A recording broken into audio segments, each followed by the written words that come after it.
Je ne résiste pas à la tentation de te parler de l'auto-jugement. Je viens juste de relire un article que j'ai posté sur mon blog et que je viens de relayer sur les réseaux. Et je lis le paragraphe qui concerne le bébé, en fait.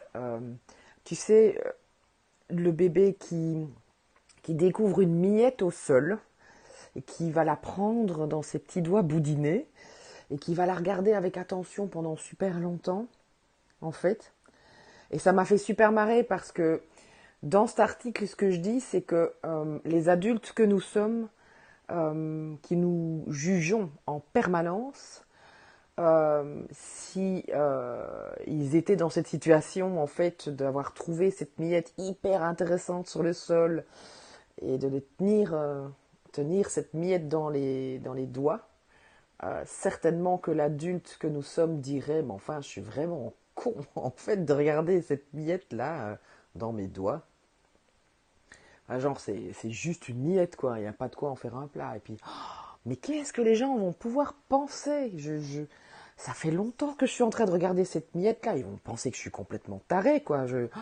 Et puis, si ça se trouve, ils vont se dire que j'ai les mains moites. Parce que si la miette colle comme ça à mes doigts, c'est forcément que ma main est moite et c'est dégueulasse. Il faut que je me lave. Oh, et puis, si ça se trouve, ils vont penser qu'il fait sale chez moi, quoi.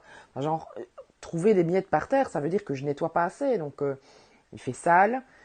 Qu'est-ce qu'ils vont penser du fait que ma maison est sale?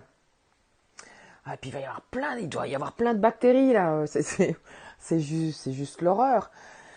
Et puis, puis ça me fait penser, j'en ai marre de me taper tout toute seule comme ça. Il n'y a jamais personne pour m'aider. Et puis, il n'y a personne qui m'aime. Enfin, je veux dire, il n'y a personne qui m'aime. Parce que si personne ne m'aide, c'est que personne ne m'aime. Et puis, en plus, il n'y a vraiment personne qui m'aime. Parce que là, ça fait 600 ans que je suis en train de regarder ma miette sur ma main.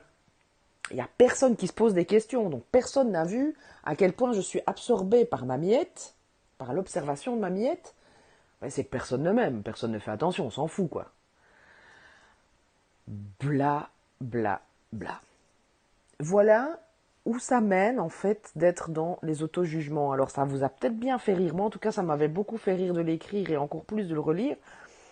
Mais je me dis, c'est tellement absurde ce monologue du bébé qui se fustige parce qu'il prend du plaisir à observer une miette que finalement, si on y pense bien, c'est aussi rigolo et c'est aussi ridicule de penser à tous les jugements qu'on porte sur soi-même ou que l'on imagine que les gens portent sur nous.